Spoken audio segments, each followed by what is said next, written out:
looky here. It's the Pat and JT podcast. Pat and JT podcast. Stopped to grab an iced tea, which was a huge mistake because it was 5:10. Yeah. I was in line forever at freaking McDonald's. That's all I wanted was iced tea. I'm like, I'm dying. I just want iced tea.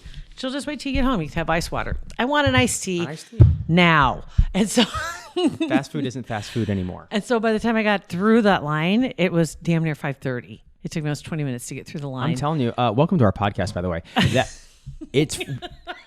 We've said this a million times. So people that commute in the morning and in the evening, all at the same time. First of all, you're all saints.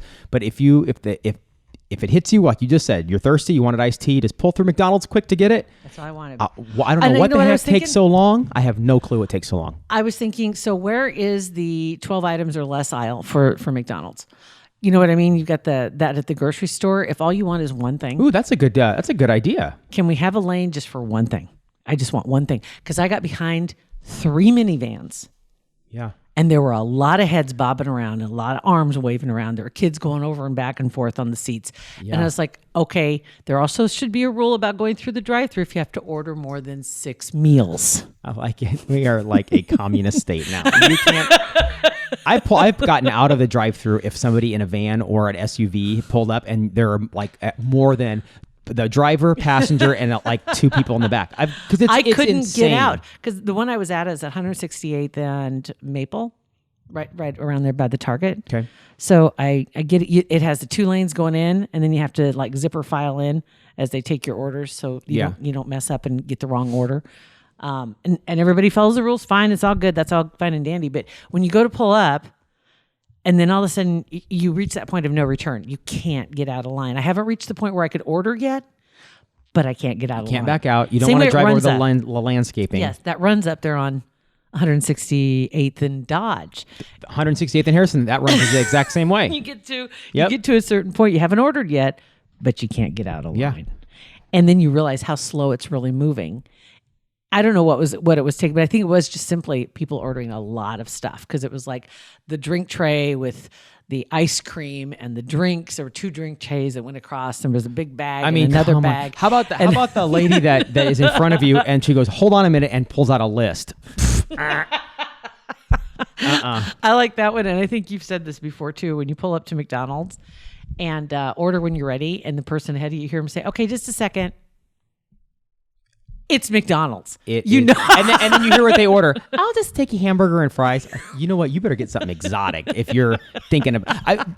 Almost every time we go. Okay, so the other day I took Sophia through McDonald's, and she's kind of on the getting a kids meal kick too. Just a few nuggets, a little fries, a bite, and a drink. You just need. It is sometimes that's all you need. She goes, "Can I get it? I'm gonna get." We're at the thing. She goes, "I want a kids meal."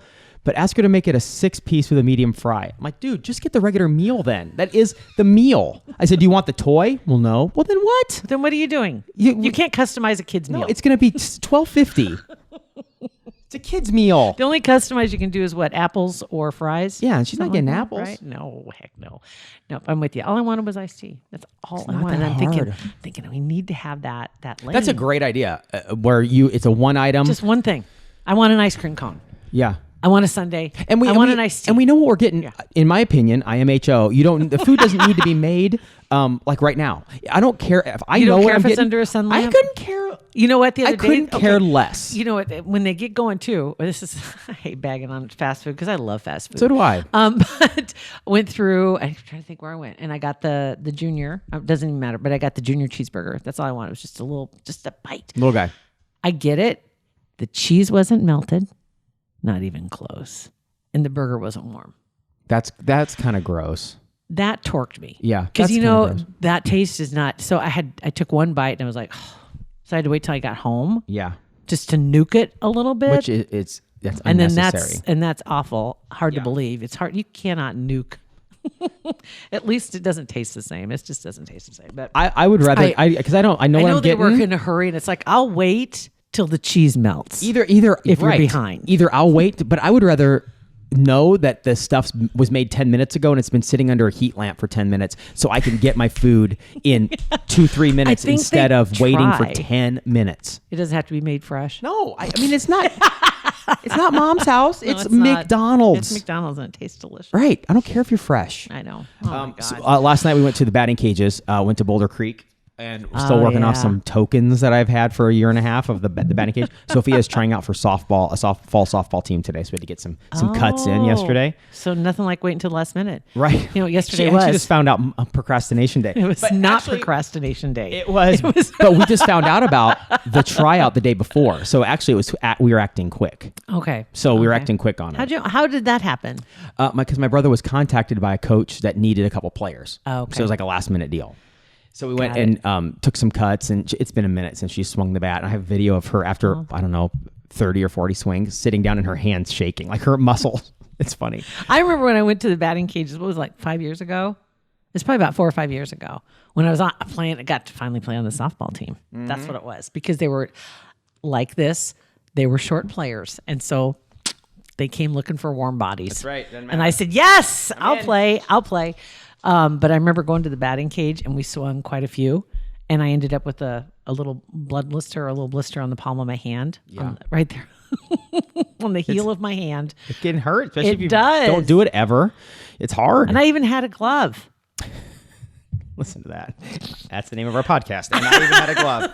As a matter of fact, all my softball stuff, just real quick, all my softball stuff is still in one of my dressers, and it's all piled up. So it's got the shorts, the shirt, the shoes, the glove, 3 softballs, and my softball glove. So you got the whole kit. So if The you whole see that kit. on Marketplace, lightly used, slightly used softball kit. It for is. beginners. It's a starter for adult kit. beginners. For adult beginners. That's what it is. So anyway, okay, about Sophia.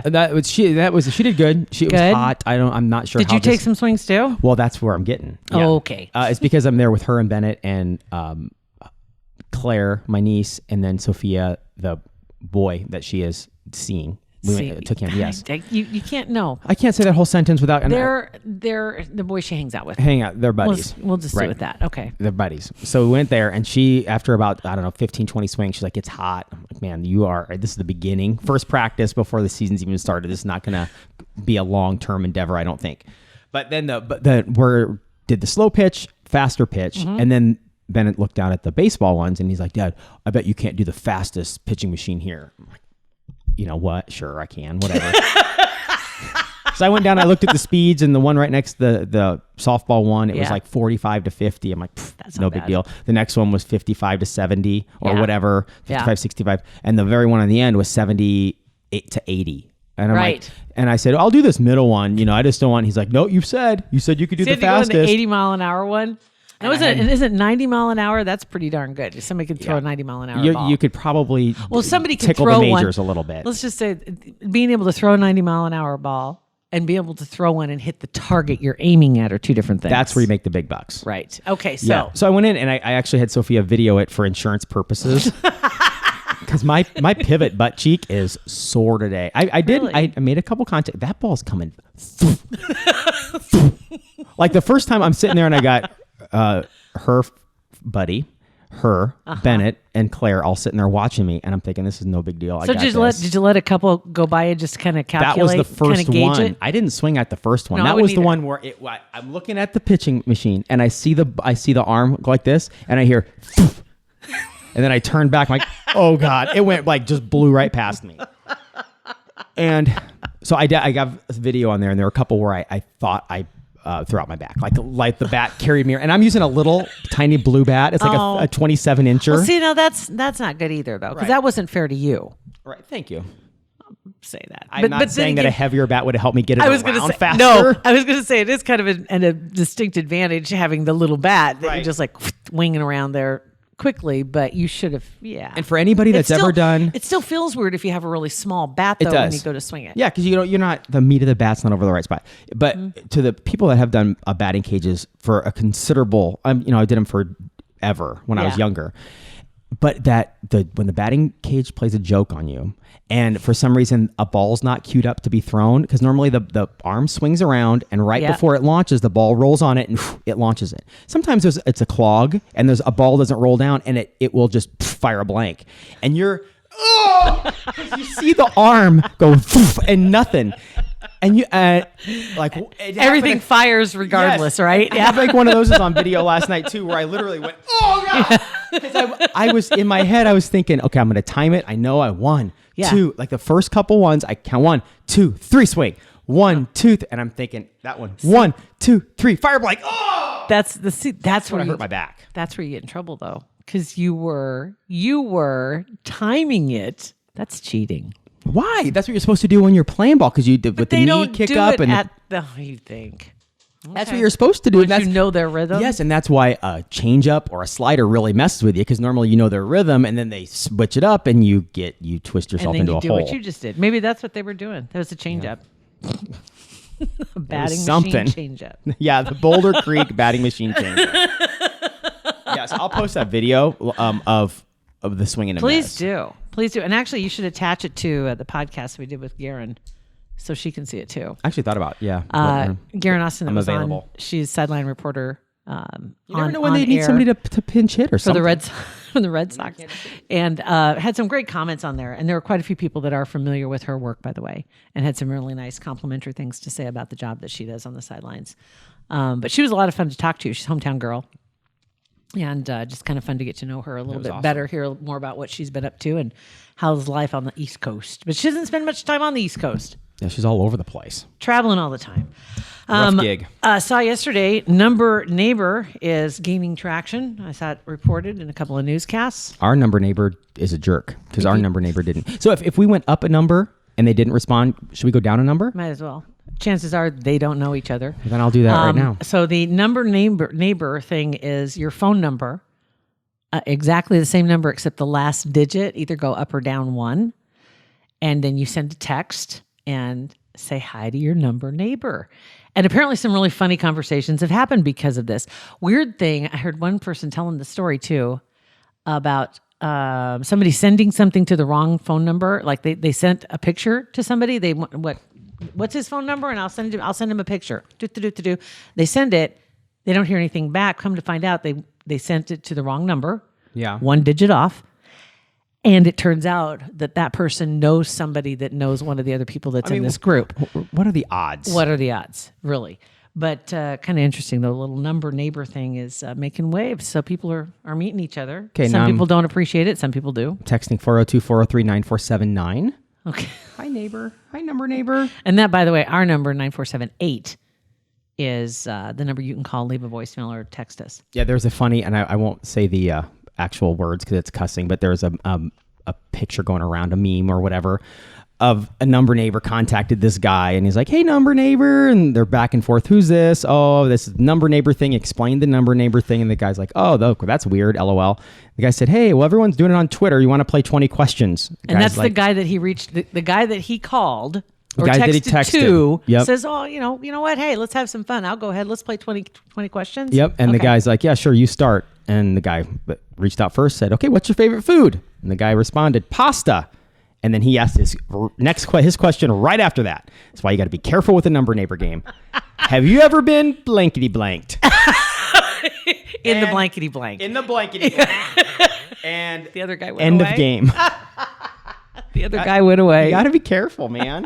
You don't know who your number neighbor is. You know what's funny is, and I think it was Adrian that sent this to me along the same lines. You might remember a while back when I received a picture via a wrench shot. Instagram. No, Snapchat. No, it was Snapchat because it went away. It was Snapchat. I didn't notice because I really don't get on that very often, and the notifications were sitting there. It was driving me crazy. So I opened it up to see who sent me what, and somebody that I'm familiar with. I've never met them in person. But you know him better than you ever thought you would. Now I do. Mm-hmm. And this was 3 years ago, and had 2 or 3 weeks before had sent me the snap. And so when I hit it, opened it up, and it was a picture. Okay, great. And I immediately went, eek, and I shut it. And Pat was pissed at me because I didn't think to grab a screen grab. You don't just shut it. I mean, who doesn't? You get that. Which, by the way, I haven't heard from that guy, for 2 or 3 years. And he just friended me on Facebook. The nerve of him. But I think somebody that would just lead into a conversation with a wrench picture. Yeah. Is either a part narcissist, something where he thinks that it was obviously, it was you made a mistake, didn't see the picture, something. Well, Adrian sent me an idea because we were talking about that, not that on one of the episodes, right? That was way back. And Adrian, though, is hilarious because she sent me a screenshot of a meme that's going around for somebody. This is kind of like a PSA or a pro tip for anybody who receives the unsolicited picture and got the picture. And she wrote back, "Oh my God, is that a child's penis?" That is awesome. I'm reporting you. That's a great line. And that he's is awesome. And he like stammering in text. No, stop, wait. The guys. That is awesome. Yeah. So I didn't do that. I didn't respond at all. Yeah, it's probably best that you didn't. Yeah, but if you now you know your game plan, that if it ever does happen, first of all you take a screenshot. Second of all, you respond. Yes, I don't need to immediately shut it down. No, I can breathe. Yes. Take a second. Just text relax. Pat immediately. Yes. For God's sakes. Guess what? He's back. Got another one. I know. Return of the D. Oh my God. Anyway, then a couple other things that came up. A lot of people commenting about Molly. That's your cat that thinks you're trying to kill her. Yeah, but then this morning I got a belly. I didn't get a belly rub. Oh, okay. I rubbed her belly and she didn't run off. Like she was chilling on the bed. Go up and pet her, no problem. Scratch. As soon as I take a couple steps away, gone. She's like, "Oh, it's you!" Yeah, I can't believe it. I just survived, and then she's gone. She's sweet. But a lot of people agree with you. You were sitting on the couch with Addie, which is the other cat. And Bachelor in Paradise apparently is really popular. And I don't know who asked this, but somebody did ask. One of the girls, she said, is just there to stir the pot. And who is Demi making out with? I don't know. I'll have to go back and watch that again. Great, because you know he saved it. Yeah, it's all in the DVR. Of course it is. Of course it is. You know what else is on my DVR? As of last night, BH 90210. Oh, dang it. I The completely forgot about reboot that. started last night on Fox. Completely forgot about that. And I watched a little clip of How was it? I don't know. I haven't seen it yet because I set it to record last night. Somebody mentioned it and I was like, oh my God, that's right. And so I had to get on Hulu real quick and set it so it would be in my stuff. And I saw a little bit of the trailer and I don't know if I can handle this because it was like the same. You remember at the beginning of Beverly Hills 90210, they all ran together and they're standing in a line. That was iconic. Right? Yes. And they all standing together in a line and it's the same movements 25 years later. A little slower though. A little bit slower. There are a few more cardigans. I mean, deductibles are a little higher, but it's the same basic movements. And I was like, Gabrielle Carteris, yeah, right? Who's 65 now? Because she was 42 when they were filming that. She was 32 when they were filming it seemed like okay. when you're 18 and 32 right? seems like 42. So she was considerably older than everybody else. Yeah, that was in the cast at that time. The rest of them were maybe young 20s ish. Right in there, but she was the oldest. So yeah, she's considerably older than the rest of the group. She has the cardigan that goes down to her knees. Yeah. More like a duster almost, but a duster. It's kind of a they should have just made her like a doctor, so she's always wearing like scrubs or something. Right? That's what if I was ever cast on something where I was supposed to. People knew me from a long time ago. Be like, scrub me up, doctor me up, absolutely. Make me a painter, a chef with a smock, apron, whatever, smock. Anything. That's what I want to be. I want to be that. I want to be something that's dressed in something that's not constricting. Yeah, that's all I want. That's it. So anyway, so I'm looking forward to catching up on that. So that just started last night on Fox as I speak, and that was actually on Wednesday nights. I don't know what the run. I think it's like 6 episodes, 8 episodes. Yeah, it's like limited, but hopefully it'll pick it up if it's good. I'll watch that. I will.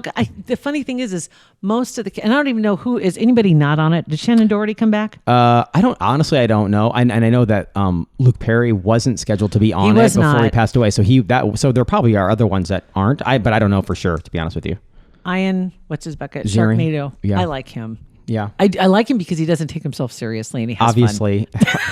Obviously, he doesn't take himself seriously. But really, if anybody, come on, like normal, us normal people, we would I would help dig a ditch for a couple $100 if you needed to make money. So him making Sharknado movies, whatever, dude, it's all about the paycheck. He's been working consistently Bring it in. since 90210 ended. Yeah. And the rest of them can't really say that. Right. Not all of them can. There are a couple others that wish they could. Jenny Garth pitching Keurig machines. I know. I don't get that because she's the one I would imagine would have gone on. Yeah. I really thought. Didn't she go like some Lifetime movies and stuff like that? I think she did. And like her husband and her, like there was a sex scandal or something. Like he cheated on her, dumped her. But yeah, that's right. Yeah, and so I felt bad. I still do feel bad for her. still But like she's her. making bank doing those Keurig. Well, So she's making a ton of cash. We don't need to worry about her. Is that what you're saying? in other Right? No, words? she's fine. I was going to check her real quick. Because what's Shannon Doherty doing anymore? I don't know. She just is in remission from breast cancer. I know from the last like couple of years. So 2 or 3 she's years ago. I don't know what else she's doing. Breaking down what's real from the premiere. Jenny Garth and Jason Priestley's hookup, Tori Spelling's money woes and more. So they're talking their real life stuff. Yeah, it must be. What? I don't know. There's no way. They're not resurrecting. Oh, they're the probably. actual, I don't. Maybe they're just talking about this. Who knows? or maybe that's Tori- part of the story. Maybe she does have money woes. What? Yeah. Well, we know that Tori Spelling does have money woes. Yeah. She got cut out of the wheel thanks to her mom, Candy. Candy made sure of that. But this is in Us Weekly, so I can't always trust everything they say. And Dean's a super good husband, so. From the guy who watches Bachelor in Paradise. Right. You know. That's right. I know a dirtbag when I see one. So it says it kicks off. Oh, this is what it is. It's the characters. So that kicks off with a dream sequence, apparently. So Donna and David, more in love than ever. Kelly and Brandon run the Peach Pit. Yeah, I knew that. That's awesome. Steve and Andrea are looking to exchange an egg. What? That's a callback to season 2, apparently, of Beverly Hills 90210. And they attempted, apparently, to get into a private club at that time. I don't know what that means. Intense. I can't remember. Do I need to watch the original first? Maybe. Yeah. It's like get caught up. So Tori, Jenny, Jason, Brian, Ian, Gabrielle, and Shannon. That's who's on there. This is interesting. That'll be fun. It's going to be fun. It'll be fun to watch. I don't care what anybody says. And if you guys watched it, you could text us, email us what you thought. Hey at patentjt.com, 402-403-9478, and text us or call us. Please. Jenny, for her part, they said going through her third divorce, admitting she's been burned romantically as many times as her character in real life. She nearly split from her third husband in November 2017. So that was where it was. She's had her ups and downs. Yeah, she did. The poor girl, I like her. Yeah. I've always liked her. She'll be all right. And then Jason is married to a publicist named Camille. That's Vanessa Lachey. Vanessa Lachey. Nick. Oh, yeah. Okay. Nick's wife now. Yes. Interesting. Oh, And this Brian Austin Green is married to... yes. Hottie. yeah. Oh, gosh. Oh, what's her name? Fox. Megan. I almost said Vanessa Kudrow, which isn't even a person. Like Lisa Kudrow, Vanessa Hudgens. Like none of that's even correct. Megan Fox. Yeah. Okay. God. This when you start watching this, the blurry line between real life and TV show is real. Right. They're going to mess you up. It is a mess on both sides of that line, in real life and on the reality show. Well, kind of like a reality show, actually. Anyway, so there you go. And unfortunately, no matter how blurry that is, Kugler Vision can't help you with that one. They can't help you figure out the reboot of Beverly Hills 90210. They can help you see it a little clearer. But that's it. And help you see it without your glasses or without your contacts. Then you're just more confused. I think watching it blurry would be better, to be honest. Might be. Yeah. Anyway, if you are thinking about ditching the glasses, ditching the contacts, or you've never, maybe you haven't been in to see an eye doctor in a long time, take a look at where you are and do your consultation, and then you'll know exactly what's going on. And then they lay out all the options, and you can decide what you want to do. For some people, it's a same-day procedure. And then you go in, you get the consultation, and then you're in to win. They're giving it away on August 30th on their social media. Yep. And it can benefit a school, a teacher, your kid. If you get selected, you get to donate $250 in school supplies to your favorite school, or your favorite teacher, whatever you want, and then a $100 gift card for them to use as well. Exactly, and $150 for you to use at the Mark. Pretty cool. So during the month of August, again, this is all about teachers, and it's all about back to school. We know, and a lot of kids are already back in school. I know. Thoughts and prayers to the teachers, by the way. Just thoughts and prayers. That's all I'm saying. I'm seeing all the happy, smiley selfies that mothers and fathers are posting, and I was like, oh, kids are back in school. Today's orientation. I got it. Oh, that's right. Yep. You too. Yep. So anyway, yeah, get online at kuglervision.com and sign up for the consultation. Once you get that consultation, you are automatically entered to win. kuglervision.com. Text us 402-403-9478. No D-pics, please. Pat and JT Podcast. A Parkville Media Production.